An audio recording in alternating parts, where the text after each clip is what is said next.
And these electrons are being stored in the same muscle tissue, just like a rechargeable battery. Now, these electrons are shuttled on the fascia, which is the wiring system of the body, and it's shuttled into organs and cells for cellular regeneration. I'm Michael Max, and this is Qiological, the podcast that connects the voices of our East Asian medicine community. You know, there's a lot of drama these days.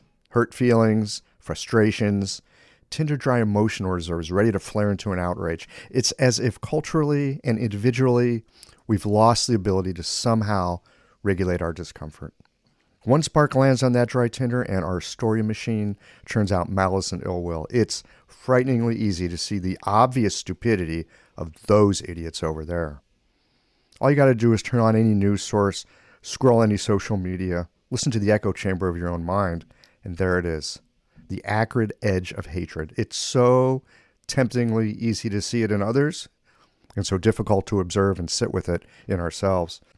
I'm not sure why it is so difficult when I run up against something that I don't like, or a worldview that runs counter to my narrative, to simply say, thank you, I'm not interested. Not get out of here with that stupidity, or how can you be so blind and ignorant, or there must be something fundamentally flawed with you to think and feel the way you do. You know, those are the easy narratives to inhabit. The more difficult practice is to recognize that I don't believe what those people believe, and I don't fear what they fear, and I don't want what they want. Embracing the empathetic stance of recognizing that without their life experiences, there really is no way to understand how their world is woven together. That, like me, they probably want the best for their family and friends, desire the feeling of security, and hopefully don't outlive their bank account, and somehow find a way to unfold their days with meaning. Seems that tolerance is easy. It's just a matter of agreeing to disagree and deciding you can make do. Maybe even give yourself kudos for being understanding and able to live with the differences. But empathy? That's hard. Empathy requires us to understand somebody else from inside their own skin, to lay aside our biases and desires and get a sense of how someone else feels to themselves. Empathy is not about being nice, and it's not about an intellectual understanding. And it's not giving up our own views or even agreeing with their perspective, but rather softening just enough to know that if you'd live their life, you'd believe what they believe. I found this can really help dial down my own reactivity. You know, the funny thing about empathy is that it does not change the other person, but it might change us. Give us a little more equanimity, so when we're presented with a situation that triggers something hateful or angry or spins up the 10,000 reasons on why they are wrong, we can instead, from that equanimity, simply say, thank you, I'm not interested. I found these words carry a different kind of connective weight when expressed from that oh-so-difficult empathetic stance of recognizing we are two very different people. And while I don't have to agree with your opinions, it helps if I can recognize that our worlds barely intersect. And then to simply say, thanks, I'm not interested. A couple things here before we get into the show. First, you've heard me go on and on about business from time to time. It's a bit of a surprise to me that I've become kind of a booster of the Acupuncture Chamber of Commerce. You know, there's nothing like running your own business to bring you face to face with any issues you might have about money, authority, or power. It's not that we, air quotes here, didn't learn about business in acupuncture school. So much as it is, we carry our own shadowy issues around money and authority. And so it cannot help but play itself out in our practices. In a couple of weeks, I'll have a group discussion about business here on the podcast. It's with a couple of acupuncturists who have learned a lot about themselves through building more than one iteration of their business. If the B word has you reaching for the Chai Hu Jia Longu Muli Tang, be sure to listen in a couple of weeks for a heartfelt and thought-provoking conversation. And keep in mind that the way the Chinese write the word business implies the creation of meaning and something of significance. I'll have some more thoughts about that for you later in the show. These conversations come to you through the generous support of our sponsors and members. All the sponsors here provide helpful products or services that you'll find beneficial in your clinical work. Want to get better at treating concussions and other neurological conditions? Clayton Shoe has some innovative methods. Blue Poppy, your new one-stop shop, has speedy shipping options on everything that you need for your clinic. Later in the show, Jane offers you helpful suggestions on how to raise your rates, and Golden Flower Chinese Herbs shares a journey of healing that I think you'll recognize. Do be sure to visit the sponsors page on the Geological website to take advantage of all the special offers our terrific sponsors have for listeners of the podcast. Picture this. Your clinic is buzzing with patients, and then you realize that you're down to your last box of needles. No need for panic, because Blue Poppy, your one-stop shop for all your acupuncture needs, they ship orders received before 3 p.m. on the same day. With a quick visit to Blue Poppy's website, you can order premium needles, herbal formulas, and that special Dr. Bob's oil that your patients love. Blue Poppy understands practitioners can't keep patients waiting. That's why they strive to get you what you need when you need it. From high-quality Chinese herbs and formulations to acupuncture supplies and clinical essentials, Blue Poppy has served practitioners for nearly 40 years with products that meet the highest of standards. Discover everything Blue Poppy has to offer by visiting www.bluepoppy.com, and don't forget to subscribe to their mailing list for exclusive offers and more. Ever found yourself listening to a geological conversation and thinking, wow, I needed to hear that? Yeah, me too. And I never know when I'm going to hear a guest say something that stops my world and reboots it with a larger perspective. If these conversations have ever helped you to feel more grounded, more inspired, or just less alone in this strange and wonderful work we do, consider becoming a member or supporting the podcast with a bit of tithing to the donation jar. It helps keep the lights on here at the Geological Sound and Motion Lab so that we can bring you these conversations every Tuesday morning. You'll find all the details at geological.com. Thanks for listening and for being a part of this. Hey there, I'm Cameron Jafari, an acupuncturist from Los Angeles. So I started learning nanopuncture from Dr. Clayton Shoe because I was facing these complex neurological conditions like stroke and MS in my clinic, and I just felt like I lacked a solid process to treat them. Brain-related issues always felt like a whole different animal, and I was looking for a clinical system that worked and could guide me through them. So after attending my first nanopuncture seminar, I was able to apply the process pretty quickly and with pretty amazing results. I remember the first stroke patient I saw afterwards was a guy who had a stroke 2 years back, and he couldn't talk at all. And after a few treatments, he started saying a few words. And a few treatments after that, he could actually have conversations. It was pretty incredible.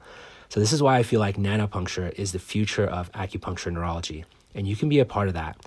Their next seminar is on treating concussions and is being co-taught by both Dr. Shu and Dr. Ayla Wolf in New York City on April 26th and 27th. To learn more, visit nanopunctureseminars.com.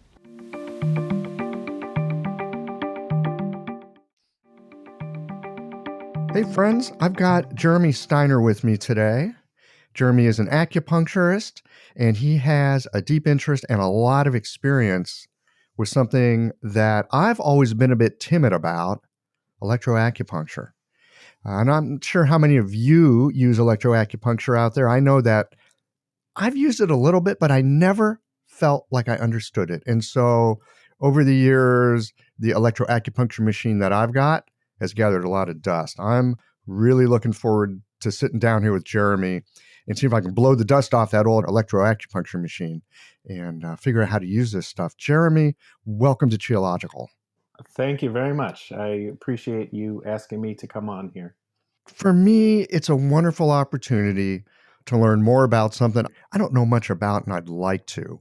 You know, it's also an opportunity to get some folks on the podcast talking about things that other practitioners might find useful. So I very much appreciate you making the time. Electro-acupuncture.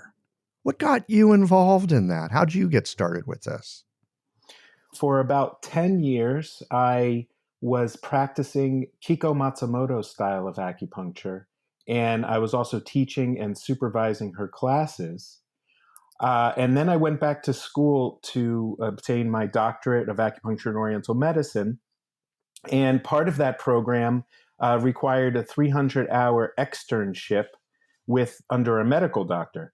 So I chose a medical doctor in Montclair, New Jersey. His name was Dr. Noel Nowicki, and he was a medical acupuncturist. So he started as an internal medicine doctor, but then completed the acupuncture complete 2,000-hour program himself, and then practiced electro-acupuncture.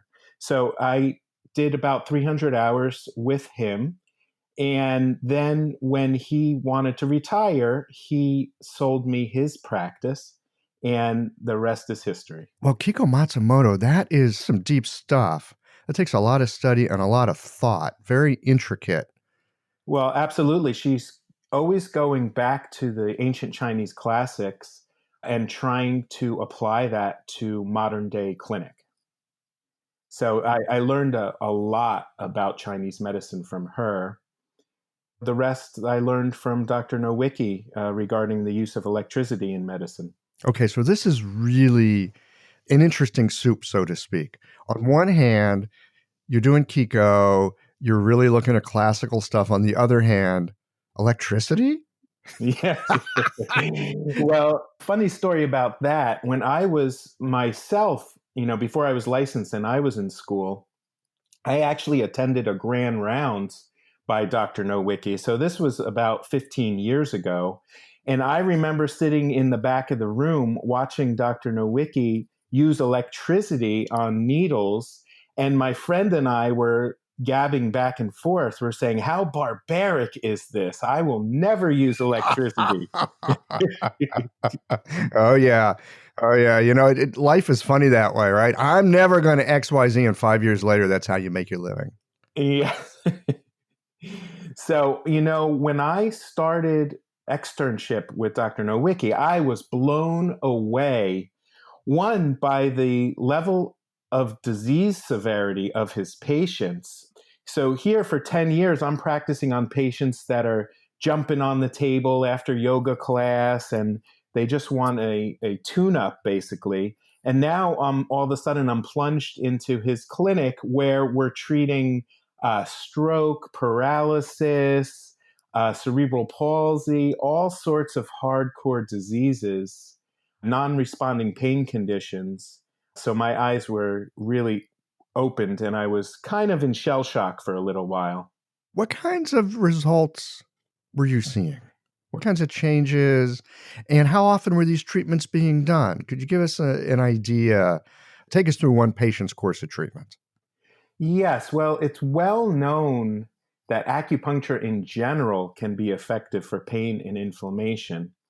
So his non-responding pain patients, he was able to get a long-lasting result, typically in 5 treatments, about once per week for 5 treatments. And then he would push the patient's appointment out further and further so that, if he'd see somebody twice a week for the first 2 weeks, then once a week for the next 2 weeks, then once every 2 weeks, once every 3 weeks, once every month, and then once every 2 months. So he was able to build a practice where many of his patients were only coming once every 2 months, and his schedule was booked out 5 weeks in advance.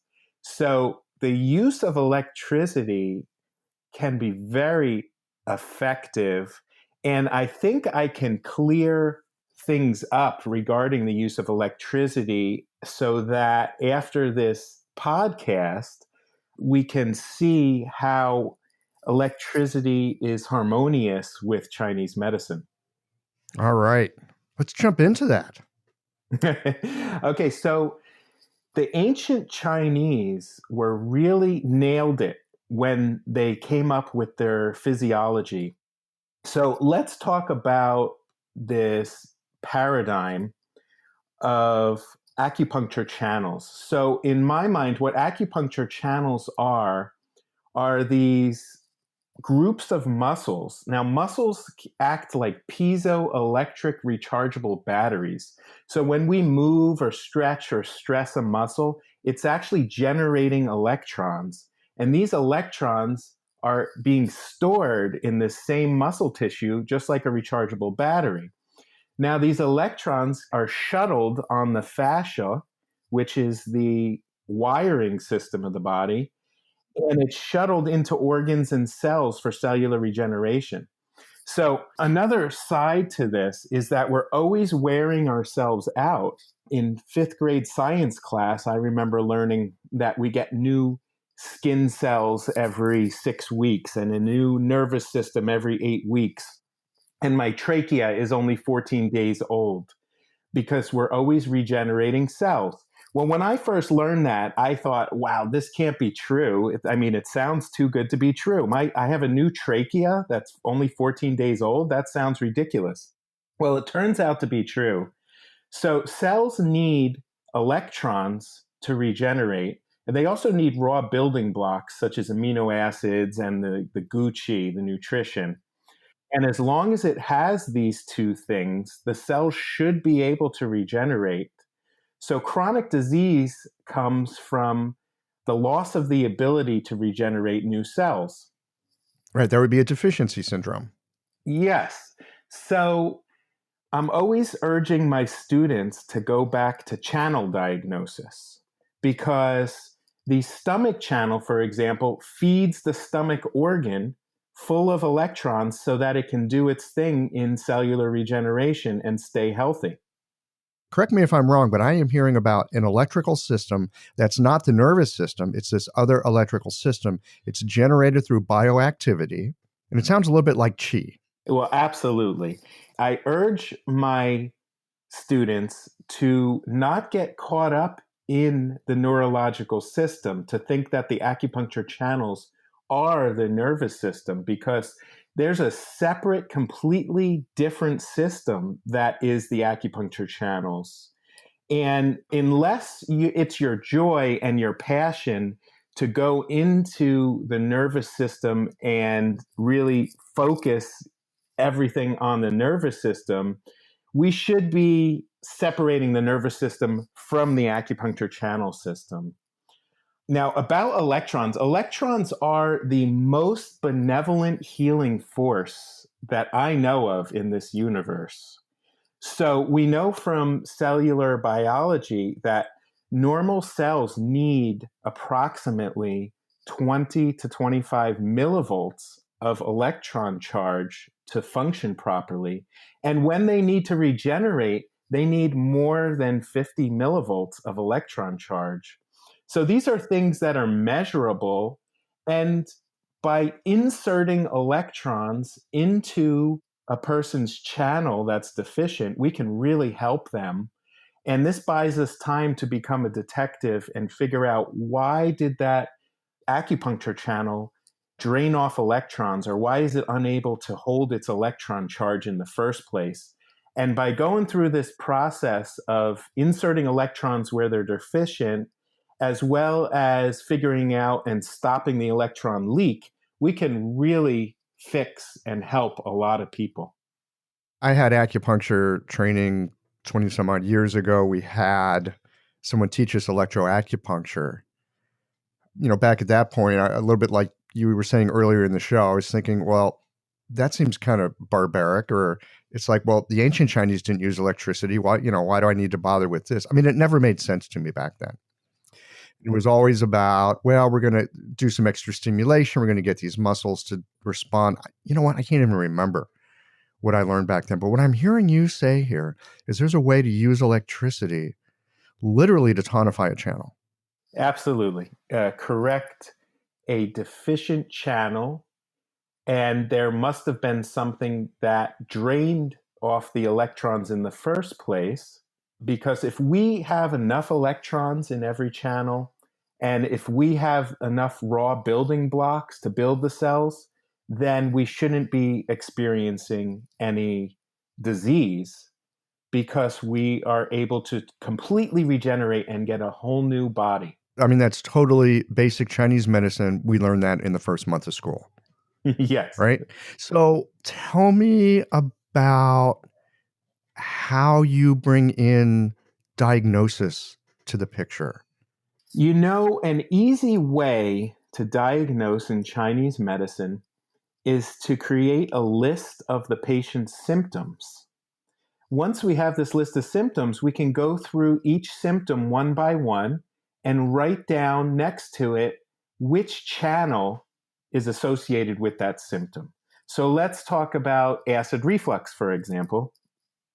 We would write that down, and we would then write next to it the stomach channel. Then we could take their next symptom, let's say macular degeneration. Well, we know that the lens of the eye is also on the stomach channel. Then maybe this patient has a skin issue on the face beneath the eye. So that again is the stomach channel. So you can go ahead and write down all the symptoms, and then next to it write down the channels associated with that, and you should be able to come up with which channels have some sort of electron leak. Because they've got a symptom, something's going on there. Yes. Once we have that, then the treatment part is fairly easy. We can work on a channel, insert electrons into that channel, and generally get good results. Run me through a case. Run me through something simple. In fact, acid reflux is a great one because, Yes. good Lord, how many of our patients have that?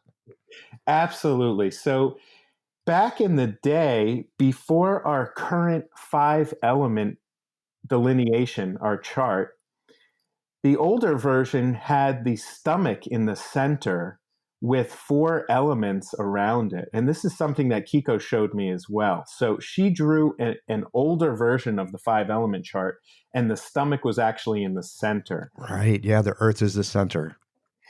The stomach is interesting. I told you, in order for cells to regenerate, they need 1, enough electrons, but 2, they need the Gucci. They need the raw building blocks, the amino acids, the vitamins, the nutrients. And so if somebody's experiencing acid reflux, I see that as a stomach yin vacuity because I see the stomach acid as yin. What happens with the stomach physiology is that stomach acid should be approximately a pH of 2. And when it's not a pH of 2, it doesn't have enough acid. And when the stomach acid goes into the small intestine, if it has that pH of 2, it sends an electrical signal to the top of the stomach to close the sphincter so that nothing escapes out and acid reflux doesn't occur. So if weak stomach acid, let's say a 2.2 on the pH scale, hits the small intestine, that electrical signal does not get to the top of the stomach and the stomach does not close. And then patients experience acid reflux, which is the acid escaping out of the stomach and going to places it's not supposed to. Oh, man, this is like classic deficiency resulting in an excess. Yes, and the stomach is crucial. It's one of the major things on my short list, and that's because it can be related to all sorts of things. If there's not proper stomach acid, the patient's not absorbing the precursors to make the neurotransmitters, and then we can see things like depression, anxiety, ADHD. If there's weak stomach acid, it's not sending a signal to the gallbladder to release its bile. And then we're getting all sorts of indigestion. So the stomach can be linked to so many different diseases and disorders. It's an interesting one. Well, you sound like the Earth School. Yes, well, you know, I am very blessed. I married an acupuncturist. Her name is Dr. Dow. And she taught me so much about the Earth School. It's unbelievable. What did she teach you? Well, she is also an electro-acupuncturist.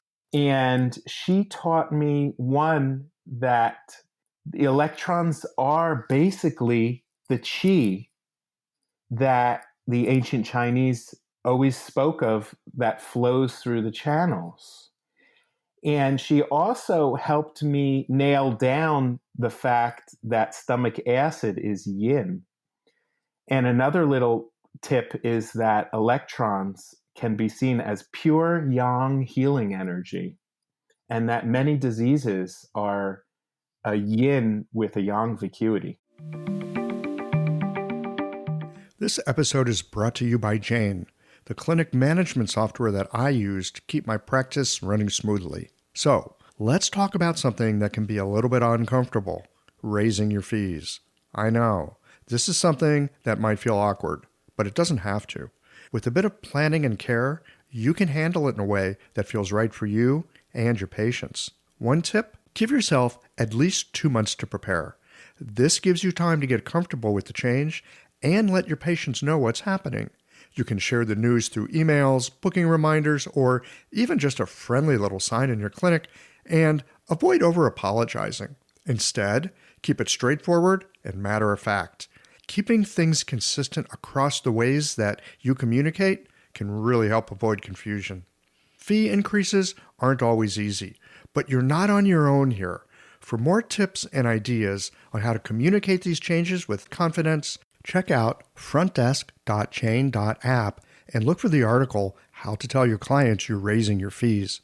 Oh, and one last thing, if you're ready to give Jane a try, use the code CHIOLOGICAL for a 1-month grace period on your new Jane account.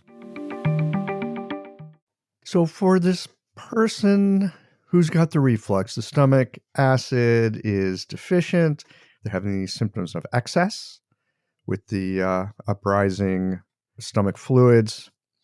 I'm hearing you say you need to add electrons to the stomach system. So how do you do that? Are you like needling stomach 36 and lighting it up with electricity, or are you going through other channels that connect to the stomach channel? How would you actually put that together in clinic? Okay, so it's a made up case. So let's continue with it. I would certainly investigate more of the stomach channel for this patient. So, yes, I would want to insert electrons into the stomach channel. I would most likely choose stomach 36, and that's because it's a way of getting electrons into the channel. However, we all know that stomach 36 increases stomach acid production. And I just told you, with an increase in stomach acid production, when it hits the small intestine, that should send a signal to close the sphincter at the top of the stomach, and the acid reflux should go away. Now, we also would want to investigate further on the stomach channel. I know that the thyroid is also on the stomach channel, and I know that the thyroid controls the amount of mitochondria and the actual total body voltage per se comes from the thyroid. And also, we know the sinuses, the stomach goes to the sinuses also. So I need to investigate with this patient more to see what the problem is, because a sinus infection is a type of infection, and infections drain electrons as well. Electrons can be seen as antioxidants. And if you think about an infection as a type of free radical, you can see how an infection would sap up or waste electrons. So, to answer your question, one, I would probably treat stomach 36. I'd insert electrons. I would use what we call a mesoderm frequency or an endoderm frequency. So I know the stomach is the endoderm. The endoderm frequency is around 4 hertz. It resonates with all the endoderm. And these frequencies that I'm talking about, endoderm, mesoderm, it comes from a brilliant French neurologist named Noget. Oh, the ear guy. Yes, absolutely, the ear guy. So, one, I would increase stomach acid using stomach 36. And there's another link up here.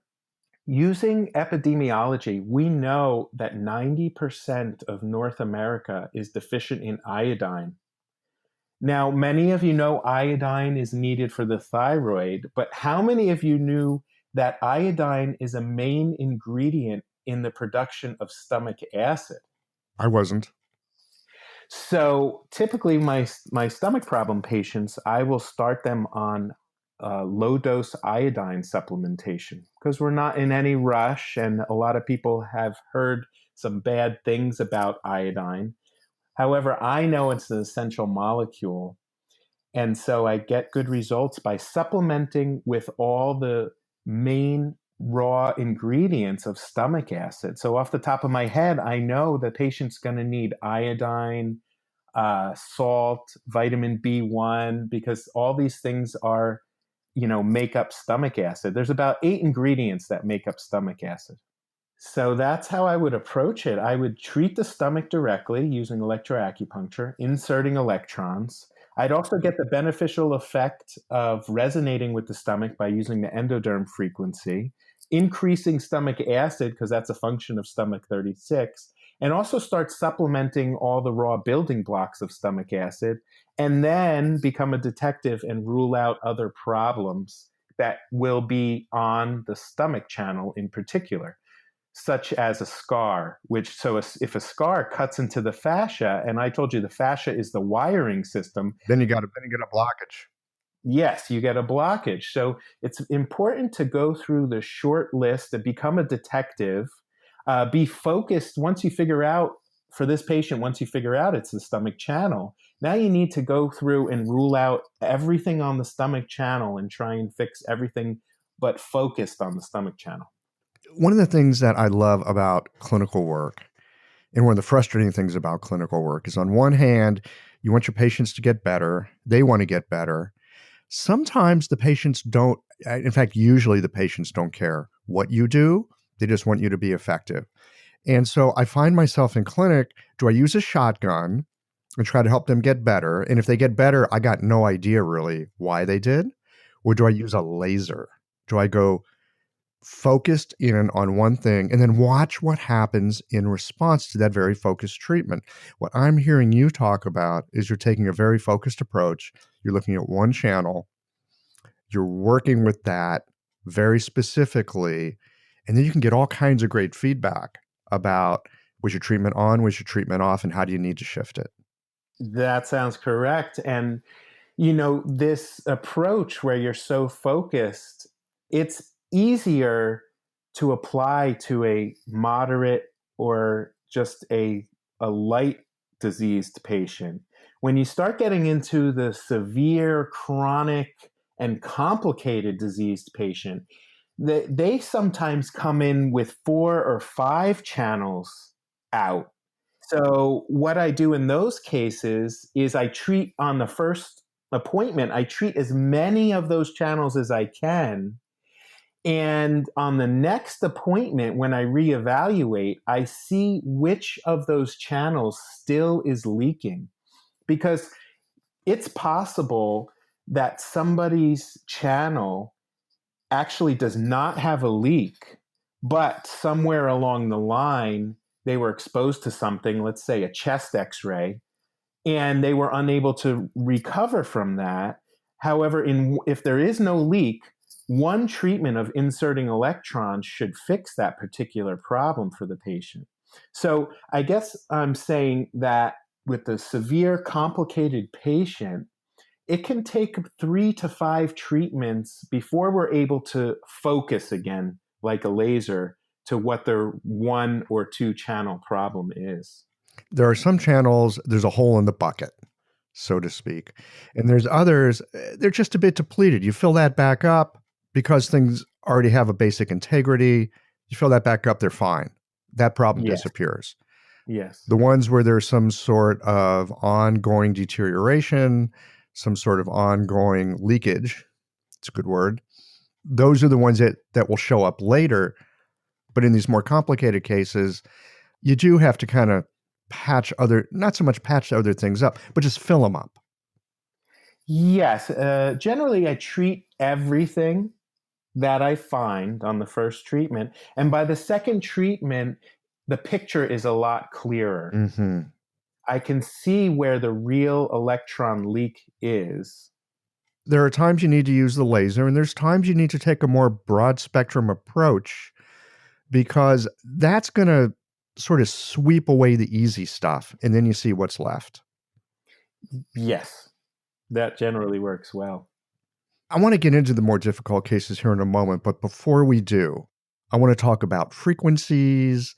I want to talk about amounts of stimulation. Do you like really juice them or you do something lighter? I've heard about microcurrent. Yes. I got no idea what it is other than it's supposed to be good stuff. When I think about frequencies and all that, I have no way of thinking about it. I don't know how to put that in my brain in a way that makes sense. Can you help me with that? Yeah, let's break this into several questions. So I'll answer the first question, and then you may have to remind me about the other questions. So the first question has to do with frequency. And I teach classes in electro-acupuncture medicine where we go over all of this stuff. I also have a Facebook group with over 3,000 licensed acupuncturists. It's called Electro-acupuncture medicine. It's totally free to join. And there's a lot of useful information on this Facebook group, such as frequency lists. We're basically working off of two different frequency lists. The first frequency list comes from Noget, and that's what frequency resonates with what tissue. Right off the bat, we know that 4.6 hertz resonates with the endoderm, 10 hertz resonates with the mesoderm, and more than 20 hertz resonates with the ectoderm. And when we start getting into the ectoderm, that's the nervous system. And each lobe of the brain has a different particular resonance and a different particular neurotransmitter that's associated with that. So that's the first frequency list. The second frequency list that we're working off of stems out of research. So, what frequency triggers the production of what neurotransmitter? So, we know that the low frequency of 1 to 4 hertz triggers the body to produce beta endorphin and ACTH. So, beta endorphin is endogenous morphine. We have a morphine factory inside our head. And this is a very long lasting and powerful painkiller. The other neurotransmitter that this low frequency produces is ACTH. Now, ACTH goes to the adrenal glands and triggers them to produce cortisol, which is an extremely powerful and natural steroidal anti-inflammatory.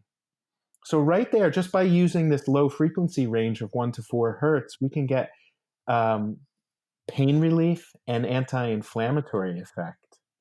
But the list goes on. At 150 hertz, it's associated with norepinephrine, and we can use this frequency to unblock channels. So I'm not going to go through all the frequencies. No, we can get that on Facebook. Thank you for that. That's a fabulous resource. Now, when people come to take my classes, we have variables. So one variable is frequency.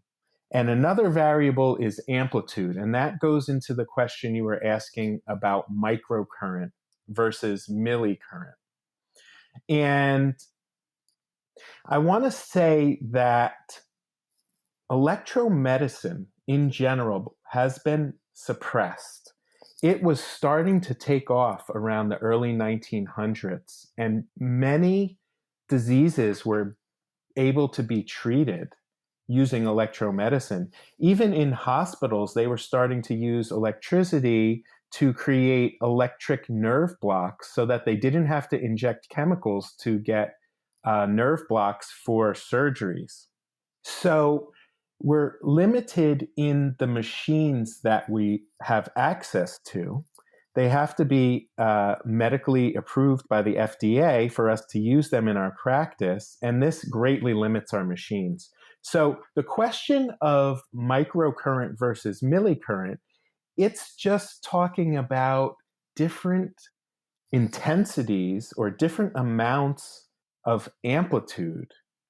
500 microamps is equal to 0.5 milliamps. So that anything over 1,000 microamps, we start measuring as milliamps.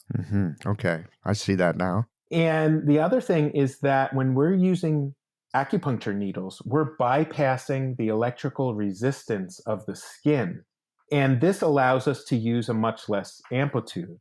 Whereas if somebody wants to use those TENS pads, you have to, if you use a TENS pad and you put 5 milliamps into the skin, you're only getting approximately 300 microamps into the body because of the electrical resistance of the skin. Electrons are electrons, and we will get health benefits simply by using them in Chinese medicine. And it's much more efficient to deliver them through a needle. Yes, and much more comfortable for the patient. And as well, it's much more guided. So if the muscles are batteries and the fascia is the wiring system, we want to get our needles or our electrons down to the fascia at the least. And if we're going through the skin without needles, those electrons are probably dispersed on the cutaneous nerves or in the fat layer, and they're not really getting into the acupuncture channels like we want them to. So the other question I believe you had was treatment time. So one of our variables is treatment duration, and this has to be very specific also. The body is broken up into the autonomic nervous system, which is the sympathetic, the fight or flight, and the parasympathetic, which is the rest and recovery. And by using treatment time, we can increase one or the other. So if we want to increase the gas pedal, the sympathetic system, we want our treatment to be 12 minutes or less with the electricity. And if we want to increase the rest and recovery mode, the parasympathetic mode, then we want to treat longer than 20 minutes. Wow. Tell me more about that. What's going on here? How is it that one can flip into the other just because of time length?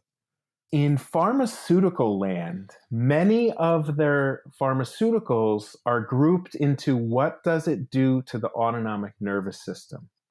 So, does a medicine increase the sympathetic activity or does it increase the parasympathetic activity?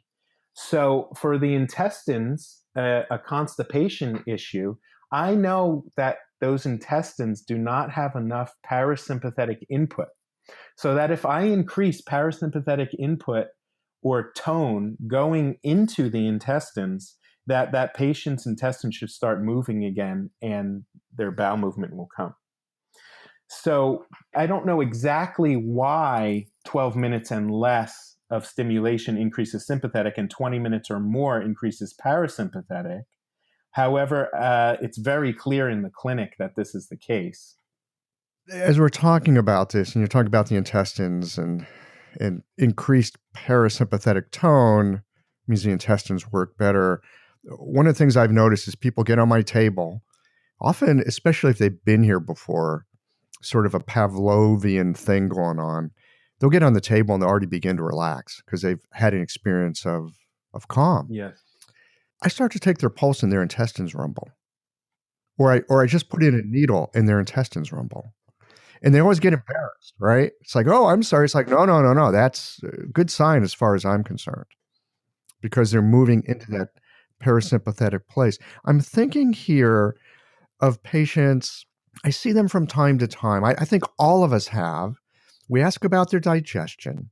It turns out that they've been constipated forever, right? I mean, ever since they were a kid, they haven't really been able to move their bowels with any kind of regularity. And often these people have some sort of psycho-emotional anxiety or depression or something like that going on.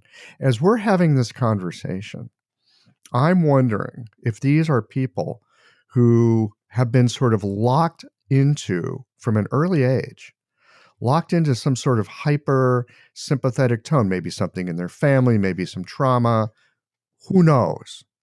But they've got this higher sympathetic tone that is their base operating normal. And it shows up in their intestines not working so well. You get that person's intestines working better. You get them into more of a parasympathetic mode. I wonder what happens to their anxiety and depression. Have you seen this kind of thing? Absolutely. So we live in a crazy world where we are exposed to way too much stressors. And these stressors are putting people into sympathetic lockup. Their bodies can no longer handle the amount of stress that this world gives us. And so almost all the severely diseased patients, they're in sympathetic lockup, and it's our job to switch them back into rest and recovery mode. So let's go back to the stomach example. The stomach needs parasympathetic input to function better, to produce acid, because this is our rest and digest function. So with parasympathetic input into the stomach, it can then increase its acid so that it can digest things like precursors to GABA, which would then show us that somebody with a weak stomach or somebody in sympathetic lockup who doesn't have enough of GABA gets anxiety. And somebody who has sympathetic lockup with a weak stomach and not enough serotonin, or they're not absorbing the precursors to serotonin, can get this depression. So yes, it's our job to, for the most part, get them out of this sympathetic lockup. And electro-acupuncture is wonderful for that. Regular acupuncture is wonderful for that also, although the treatment times need to be a bit longer than when you're using electrons. And that's because with the electrons, you're actually inputting basically chi so that the system can take and utilize that stuff. Yes. Electrons are all over the world. The Earth is the hugest source of electrons, which I told you are antioxidants. Now, the Earth functions as a giant battery. It's being struck by lightning right now, thousands of times per minute. And these are electrons coming from the heavens and being stored in the Earth. So that when you use a needle without electric stim, I believe electrons from the surface of your body are now getting input into the system. They're being channeled inside. Yeah, but probably at a slower rate than when we're using our machines to pump them in there.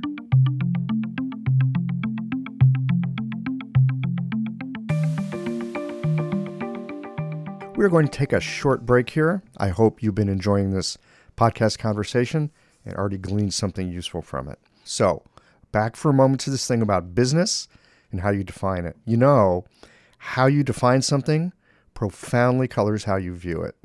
In Chinese, the word for business is made up of two characters, sheng, yi. Sheng means to create, like the sheng of the sheng cycle of the 5 elements. Yi, fourth tone, means meaning. It's made up of the characters for sound and heart.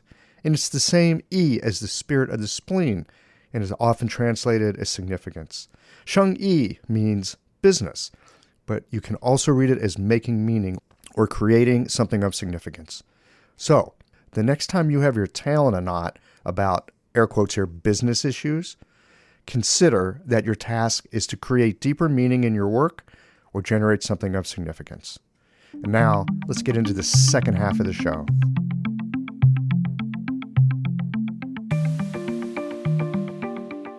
There was something a little provocative. I want to come back to this, talking about machines.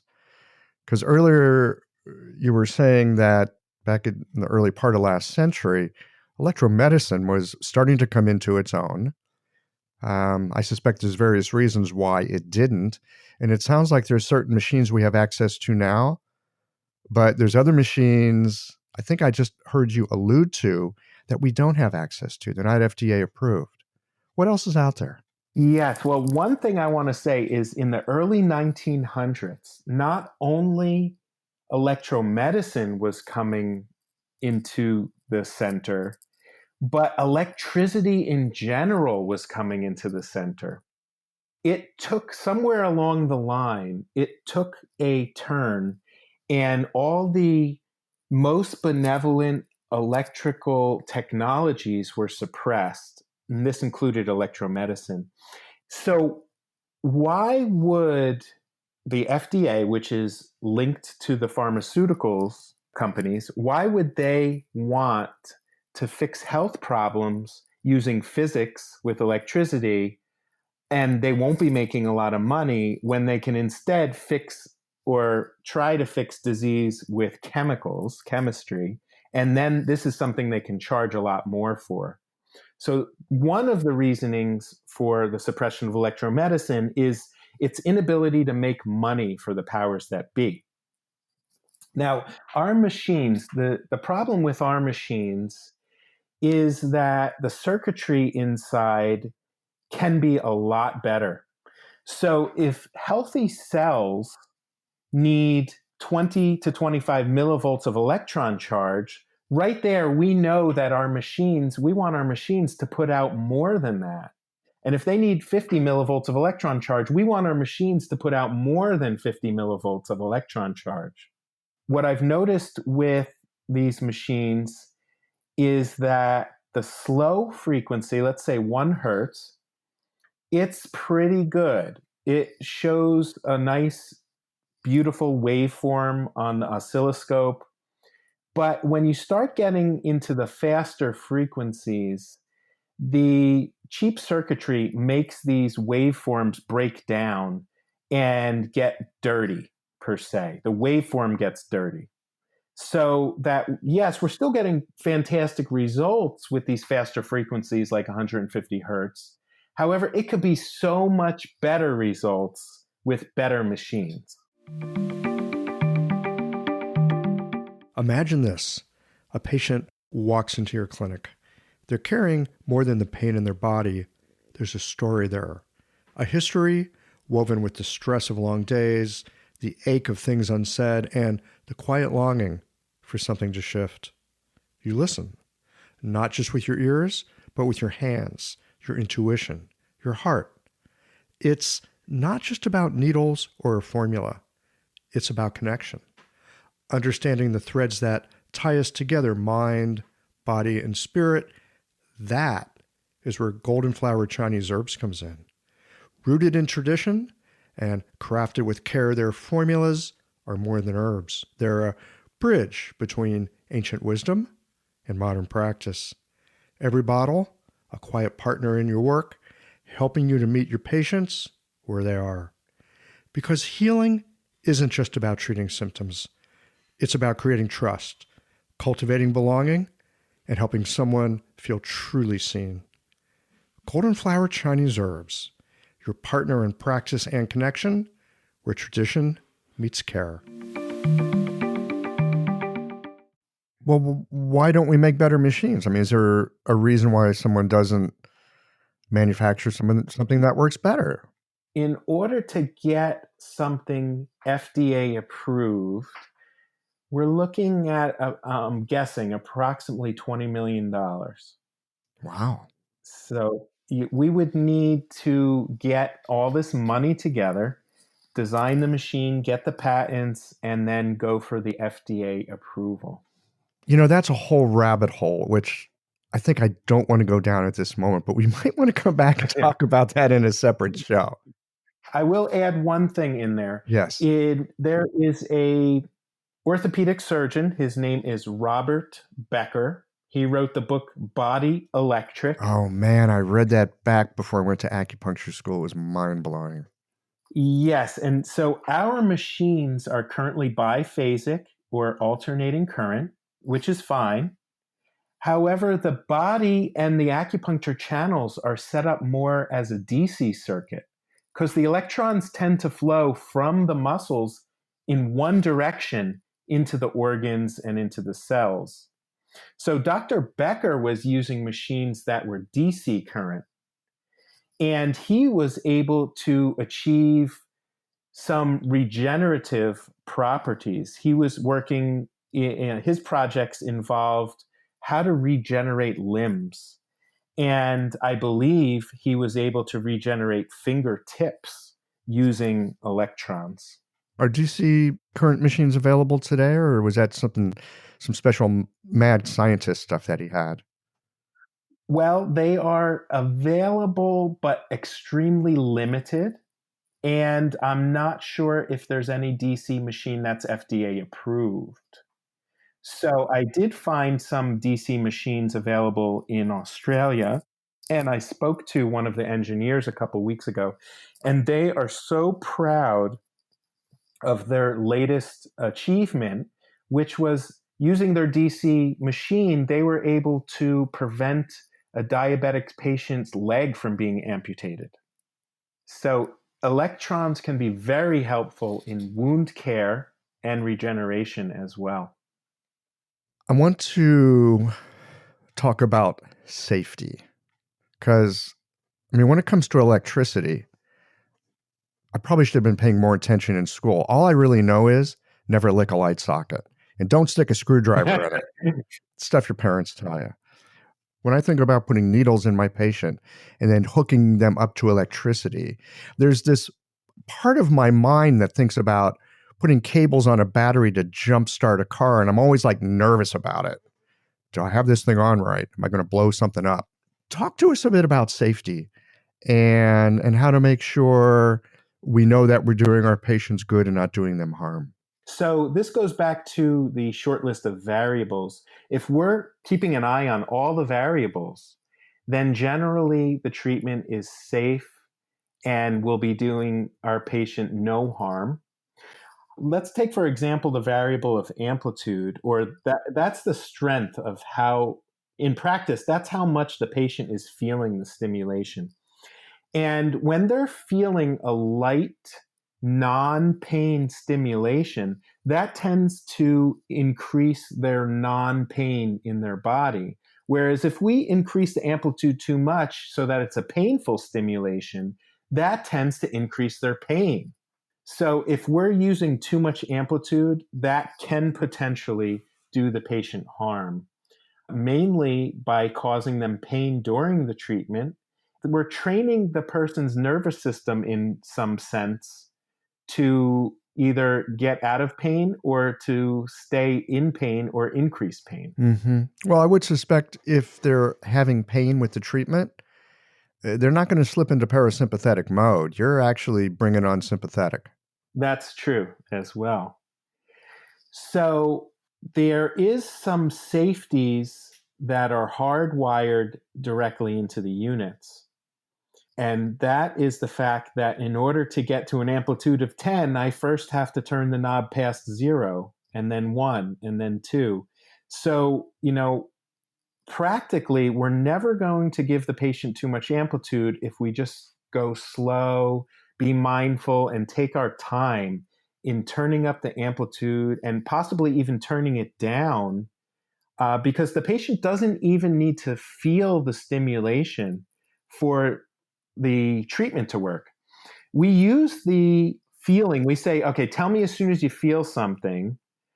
And the reason why we ask the patients that is because our machines are not good. If we had a machine that had a display that showed us how much electrons are going into the body, we wouldn't even need to ask the patient, tell me when you feel it. We would just turn it on to a certain level below feeling and still know that the electrons are getting into the body and into the channels. Would you say then that different people, depending on their system, state of health, state of illness, the amount of electrons going in is going to be different? Yes, and also the needle placement plays a role, the amount of electrical resistance. So in other words, if your needle is, you nailed it, it's in an acupuncture point, you use a lot less amplitude than if your needle is off the point, for example. And then you need to turn up more amplitude so that the electrons can still get to where they're going. How on earth would you measure that? Well, they are measurable. Fancy ohm meters or measurements of resistance, they are measurable. However, I don't think we need to measure in order to really practice Chinese medicine. I don't think we need to measure. It's not mandatory to measure electrical resistance. So they make these point finders, and these point finders are measuring the electrical resistance of the skin. And everywhere there's an acupuncture point, the electrical resistance drops significantly. This is kind of a side question. I don't go to health fairs very much, but I've been to health fairs. And sometimes there's an acupuncturist, but more often there's a chiropractor who also does Yeah. acupuncture. And they got this machine, and you hold these things and it gives a readout. This channel's this channel's that, da da da da da. And because there's something on a piece of paper, the patient goes, "Oh, this is real." Right. So, So what's going on here? right. So I do think those can be helpful because you can print something out and it's a talking piece, and you can go over the patient's treatment protocol, and you can use that for diagnosis. And these machines are measuring electrical resistance, and not all the machines are created equal. So I have seen a machine that can tell us the amount of electrons in the channel, so that if we know that 25 millivolts is normal, so you go through and measure all these channels and also left versus right. And let's say somebody's stomach channel is showing as 5 millivolts. We know that that channel does not have enough electron charge, and there's something on that channel draining it off. And then we can show the patient on the piece of paper, we can circle, look, your left stomach channel doesn't have enough electron charge. What is draining that off? Do you have a root canal in the stomach tooth, for example? Do you use this in your practice? Do you find this kind of a measurement device to be helpful? Eventually, I may use it in my practice, and that's only because it is helpful to show the patient a test, to show them what we're going to be working on and where their problems exactly are. Now, the machinery I'm referring to can be around $10,000. So I'm currently not using that machine. Instead, I use the symptom list and marking down what channel You're an is old school associated doctor. with that symptom. Yeah. Yes, I am. What about tongue and pulse and our usual favorites for diagnosis like that? Does that play into the work that you do? And do you see changes in pulses and tongues? Oh, absolutely. And I'm more focused on the tongue than the pulse. No, I believe fully in the pulse. I didn't acquire or spend the time acquiring too much skill in the pulse, but I encourage everybody who's into the pulse to stay with it. Because the heart is innervated by both the sympathetic and the parasympathetic, they have machines that measure heart rate variability, and this can tell us the quality of the parasympathetic or sympathetic. And the Chinese really nailed it. I do believe you can tell disease completely from the pulse. You can diagnose disease because of the innervation of the entire autonomic nervous system going into the heart. Now, tongue is interesting. It is always accurate. So, for example, I go through my symptom list, I write down what channels is associated with that. And then if I consult the tongue, 100% of the time you will see indications on the tongue for the channels that you wrote down. And this goes back to the ancient Chinese. They really nailed it when they came up with their acupuncture channels and physiology, and electrons is chi. So, what I hear you doing, you use our old school diagnostics, so to speak, and then you're using acupuncture, but you're also bringing in the modern innovation of adding a little extra chi in a very specific and in a very targeted and focused way. Yes. And then over the course of 3 to 5 treatments, a severe patient, we should be able to fully diagnose them and permanently correct their problem. Wow. We could probably go on for a while, but we're going to need to wind this down here in a moment. I want to ask you about actually something I've been seeing in my clinic lately. I have no idea why. I've had this total like spate of people coming with Bell's palsy. It's like out of the blue, you don't see it for years. All of a sudden, I got several patients with it. I'd love to get your take on treating Bell's palsy using these methods. Absolutely. So One thing is the channels associated with Bell's palsy, and that's certainly the stomach channel. Mm-hmm. And Bell's palsy comes from an inflammation of the facial or trigeminal nerve or both. Mm-hmm. Which brings us into gallbladder a little bit. Right. Gallbladder channel. And these nerves, they pass through a very narrow canal. Now, I was taught the name of this canal is the fallopian canal. But there are other names for it. It's on the side of the face. And because it's so narrow, any inflammation on these nerves will cause a squeeze off of these nerves. And nerves in the entire body don't like pressure. So squeezing off this nerves lead to the Bell's palsy, the paralysis, the nerves no longer transmitting to the muscles. It can also lead to trigeminal neuralgia, which is that facial pain. And if it does come from a virus, then we want to boost the immune system as well. So we have a quick and dirty protocol for Bell's palsy, and that is stomach 7 and gallbladder 3.